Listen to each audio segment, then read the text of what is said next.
a paz do Senhor. Mais uma vez estamos aqui para meditarmos na Bíblia, na Palavra de Deus. E um dos assuntos extraordinários da Bíblia é família. Hoje eu quero trazer para a nossa meditação um conflito familiar que está em Gênesis de 12 a Gênesis 21, que é o conflito entre Abrão, Sarai e Agar. Nós conhecemos a história, mas vamos mergulhar nos detalhes aqui. Deus, ele chama Abraão e lhe faz promessas. Gênesis 12, 1 a 3 e o versículo 7 dizem assim: Ora, o Senhor disse a Abraão: sai-te da tua terra, da tua parentela e da casa de teu pai, para a terra que eu te mostrarei. Far-te-ei uma grande nação e abençoar-te-ei, e engrandecerei o teu nome, e tu serás uma bênção. Abençoarei os que te abençoarem, e amaldiçoarei os que te amaldiçoarem, e em ti serão benditas todas as famílias da terra. E apareceu, versículo 7 diz, apareceu o Senhor a Abraão e disse: à tua semente darei esta terra, e edificou ali um altar ao Senhor que lhe aparecera. O que esse texto fala? Deus diz para Abraão: sai da terra da idolatria, vai para uma terra que eu vou te mostrar, eu vou te dar essa terra e eu vou fazer você ser uma bênção para todas as famílias da terra. Eu vou abençoar a tua família e a tua família, a semente da tua família, vai abençoar todas as famílias. Só que as coisas não acontecem de pronto. Deus promete, a gente tem que guardar com carinho as promessas de Deus. Num dado momento que Abraão está lá desanimado, Deus anima Abraão e lhe promete um filho. Gênesis 15, 2 a 4. Então disse Abraão: Senhor Jeová, que hás de me dar? Pois ando sem filhos, e o mordomo da minha casa é o Damasceno Eliezer. Disse mais Abraão: eis que me não tens dado semente, e eis que um nascido da minha casa será o meu herdeiro. E eis que veio a palavra do Senhor a ele, dizendo: este não será o teu herdeiro, mas aquele que de tuas entranhas sair. Este será o teu herdeiro. Em Gênesis 15, 18, Deus diz: naquele mesmo dia fez o Senhor um concerto com Abraão, dizendo: à tua semente tenho dado essa terra, desde o rio Egito até o grande Eufrates. Olha, Deus já está falando como se fosse passado, porque para Deus, na sua presciência, é passado. Eu já tenho dado, é promessa liquidada. E disse os limites: vai do Nilo até o Eufrates. Era a terra onde Deus mandou Abraão peregrinar. Onde ele pusesse a planta do pé dele, Deus daria a sua descendência. Só que tem um problema. Deus promete, mas Deus não vive no mesmo tempo que nós. Nós vemos os dias, os meses, os anos passarem e às vezes começamos a debater quando a promessa, na visão humana, tarda. Sarai fez isso. Em Gênesis 16, 1 a 3, Sarai, já se vendo velha, não tendo mais condição de gerar filho, fica imaginando: como é que vai acontecer isso se eu já sou velha? E no capítulo 16, de 1 a 3, diz assim: ora, Sarai, mulher de Abraão, não lhe gerava filhos, e ele tinha uma serva egípcia cujo nome era Agar. E disse Sarai a Abraão: eis que o Senhor me tem impedido de gerar. Ela já era velha. Entra, pois, a minha serva, porventura terei filhos dela. Isso aqui era um velho costume da terra lá de Ur dos Caldeus. Havia uma espécie de barriga de aluguel, onde o marido engravidava uma outra pessoa e na hora da criança nascer, as duas mulheres ficavam uma de frente para a outra e a mulher recebia o filho do ventre da outra e era considerado filho dela. E o pior que aconteceu: e ouviu Abraão a voz de Sarai, assim tomou Sarai, mulher de Abraão, a Agar egípcia, sua serva, e deu-a por mulher a Abraão, seu marido, ao fim de 10 anos que Abraão habitava na terra de Canaã. Esses 10 anos são exatamente aquele tempo que eu estava falando, que, como Deus havia prometido, mandou Abraão sair de Ur dos Caldeus e caminhar por aquela terra, que Deus daria para ele, durante esses 10 anos ele envelhecendo cada vez mais, esperando na promessa. É porque Abraão não tinha ainda experiências muito profundas com o Deus Todo-Poderoso. Ele não sabia que Deus podia todas as coisas. Tanto que os anjos o visitam e falam que é possível, não há nada impossível para Deus. Mas voltando, depois desse evento, o que aconteceu? O óbvio, Agar engravidou e começa a menosprezar sua senhora. Gênesis 14:4 diz assim: e ele entrou a Agar e ela concebeu. E vendo ela que concebera, foi sua senhora desprezada aos seus olhos. É aquela briga feminina, as mulheres se disputando entre si. Sarai já era velha, já não podia alegrar mais o seu senhor, e a outra fez o que Abraão queria, que pudesse ter uma descendência. O que Deus me prometeu, está acontecendo. Mas foi isso que Deus prometeu? Não, e começa o conflito. Sarai reage contra Abraão, Gênesis 16:5, olha o que Sarai diz. Então disse Sarai a Abraão: meu agravo seja sobre ti, minha serva pus eu em teu regaço, vendo ela agora que concebeu, sou menosprezada aos seus olhos. O Senhor julga entre mim e ti. Ou seja, Sarai cobra de Abraão a responsabilidade pelo seu ato. Aí você pode dizer: mas aí tem uma contradição, foi Sarai que inventou essa história. Mas o que Sarai, de repente, poderia esperar de Abraão? Abraão dizer: não, Sarai, vamos esperar a bênção de Deus, vamos esperar, vamos conversar com Deus, eu vou falar com Deus para ver o que Deus diz dessa tua proposta. Não, ele foi lá e se aproveitou da situação, como o homem faz mesmo. Então estava todo mundo ali sem moral. Só que Sarai começa a pressionar Agar. Por quê? A serva também estava se achando na linguagem moderna. Então o que acontece? Em Gênesis 16:6b diz assim: e afligiu a Sarai e ela fugiu de sua face. Conclusão: Agar não aguentou a pressão de Sarai naquele lugar onde eles moravam, e ela então foge da presença de Sarai e da presença de Abraão. Olha o que acontece. O filho que estava sendo esperado por Abraão agora vai embora no ventre de Agar. Olha que coisa tremenda, que conflito que esses três arrumaram. Só que em Gênesis 16, de 7 a 12, o anjo do Senhor interfere. Olha que interessante. Primeira coisa que acontece nesse texto: o anjo achou Agar junto a uma fonte, ou seja, era um lugar deserto, as pessoas só podiam caminhar por onde existissem fontes de água. Ele manda que ela torne a sua senhora e se humilhe. Por quê? Também não estava correto. Ela era serva. Ela se propôs a fazer esse serviço para a sua senhora. Não podia se aproveitar disso como estava fazendo. Só que o anjo faz promessas a ela. Diz para ela: olha, a tua semente será multiplicada. Avisa que ela vai ter um filho macho e que mandou chamá-lo de Ismael, pois o que significa Ismael? O Senhor ouviu a tua aflição. E fala da vida futura daquele menino, que ele cresceria entre os irmãos e seria um homem bravo. Agar então retorna, obedecendo a ordem do anjo, e com o passar do tempo chega o momento em que Ismael nasce.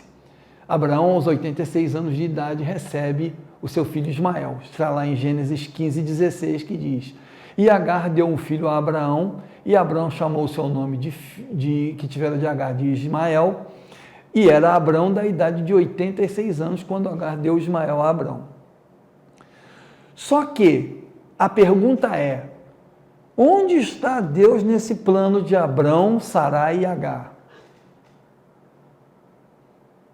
Deus espera mais alguns anos, e quando Abraão completa 99 anos, no tempo de Deus, Deus se apresenta a Abraão e muda o seu nome. Gênesis 17, 1-5.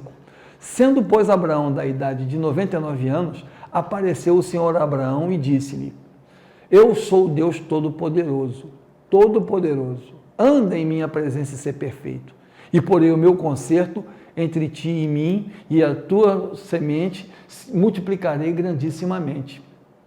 E a Bíblia diz, então caiu Abraão sobre o seu rosto e falou Deus com ele, dizendo, quanto a mim, eis que o meu concerto contigo é, e serás o pai de uma multidão de nações, e não se chamará mais o teu nome Abrão, mas Abraão será o teu nome, porque por pai da multidão de nações te tenho posto.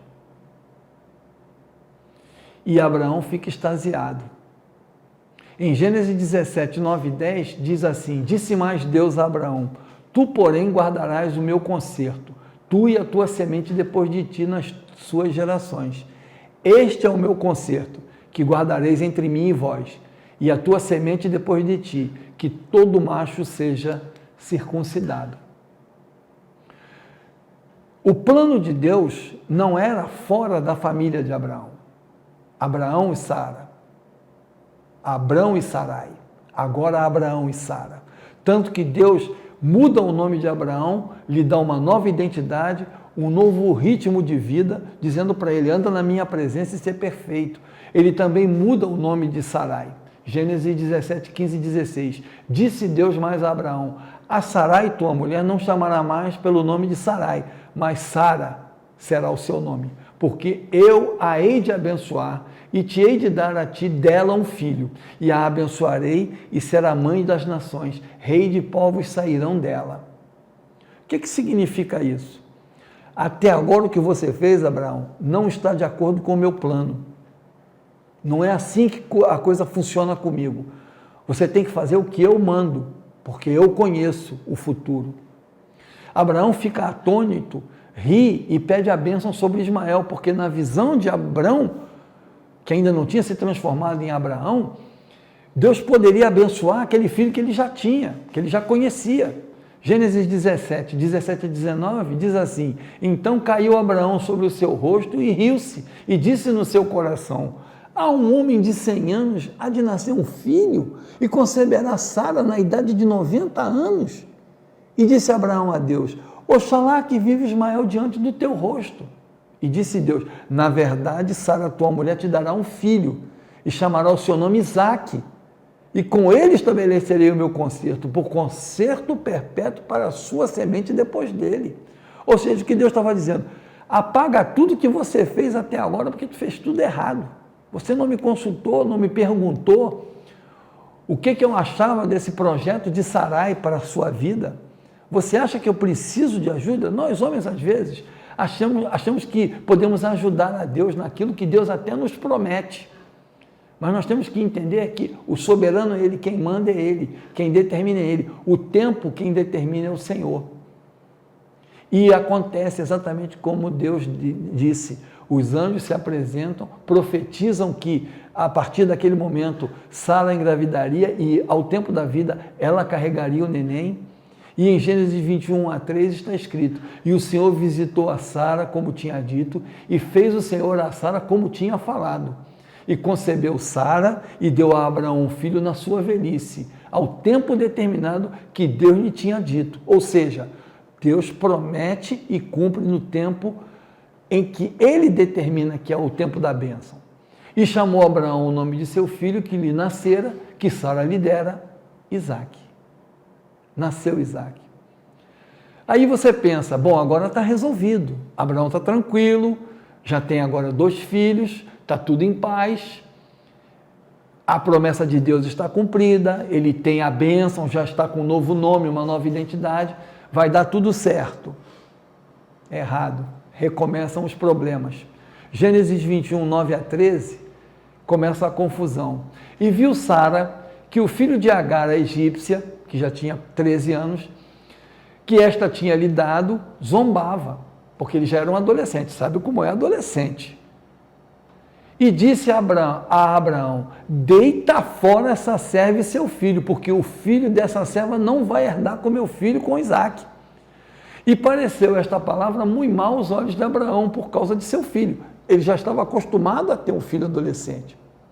Porém, Deus intervém e diz a Abraão, não te pareça mal aos teus olhos acerca do moço e acerca da tua serva. Em tudo o que Sara te diz, ouve a sua voz, porque em Isaque será chamada a tua semente. mas também do filho dessa serva farei uma nação, porquanto é a tua semente.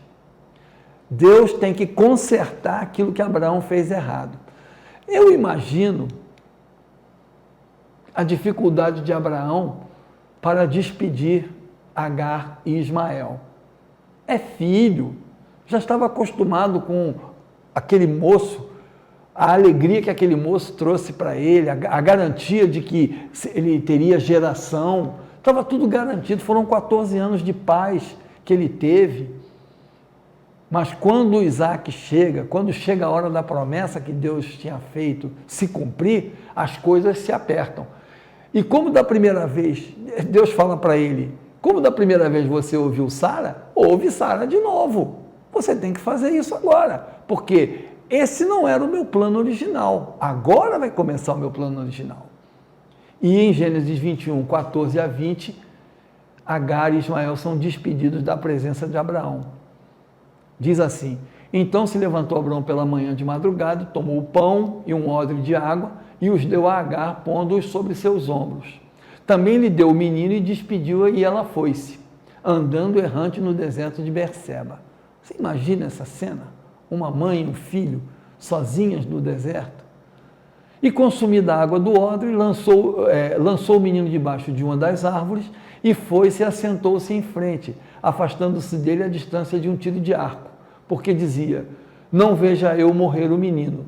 E assentou-se em frente e levantou a sua voz e chorou.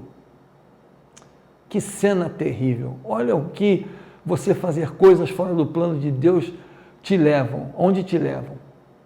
E Deus intervém de novo. E ouviu Deus a voz do menino e bradou o anjo de Deus a Agar e disse dos céus: que tens, Agar? Não temas, porque Deus ouviu a voz do rapaz. Este é o nome de Ismael. Deus ouviu o seu clamor, desde o lugar onde ele está. Ergue-te, levanta o moço, pega-lhe pela mão, porque dele farei uma grande nação, como havia prometido quando ela tinha fugido com ele do ventre. E abriu-lhe Deus os olhos e viu um poço d'água. E foi-se e encheu o odre de água e deu de beber ao moço. E era Deus com o moço, e cresceu e habitou no deserto e foi flecheiro.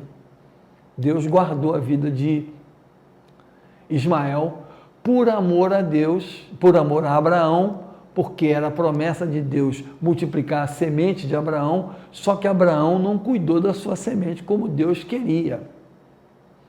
Quais são as conclusões que nós podemos tirar desse evento? Dessa sucessão de eventos que quase acabaram em tragédia. Primeira coisa, precisamos ter cuidado no relacionamento com Deus. Quando Deus fala, nós temos que ouvir, identificar, separar bem quando algum profeta está profetizando o que é que verdadeiramente é o que Deus está falando e o que não é. Porque muitas vezes o profeta quer nos abençoar e fala coisas que Deus não está falando. Mas seja lá o que for que Deus tenha falado, nós temos que agir conforme o que Deus manda. Na dúvida, porque o coração do homem sabe o que é certo e o que é errado, mas na dúvida, como fez o casal como não fez o casal lá no Jardim do Éden, como Abraão não fez quando Sara propôs a ele ter nos braços Agar, é perguntar para Deus. O próprio João Batista fez isso com Jesus, perguntou: és tu mesmo ou temos que esperar outro? E Jesus deu a resposta mais objetiva: os cegos veem, os coxos andam e o evangelho é pregado aos simples. Nós não podemos agir precipitadamente quando Deus fala, temos que esperar o tempo de Deus, porque o tempo é uma das ferramentas que Deus utiliza para testar a nossa fé. Principalmente quando ele promete. Se Deus prometeu, irmão, se um homem te promete alguma coisa, você pode desconfiar, porque o homem não é todo poderoso, o homem não consegue às vezes cumprir suas promessas, mas o Todo-Poderoso quando promete, não tem erro. E nós sabemos que tudo coopera para o bem daqueles que amam a Deus, é o que diz Romanos 8, 28, daqueles que têm compromisso com Deus. Então, quando Deus te prometeu alguma coisa, espera em Deus e Ele cumprirá o propósito do seu coração. Que Deus te abençoe em Cristo Jesus.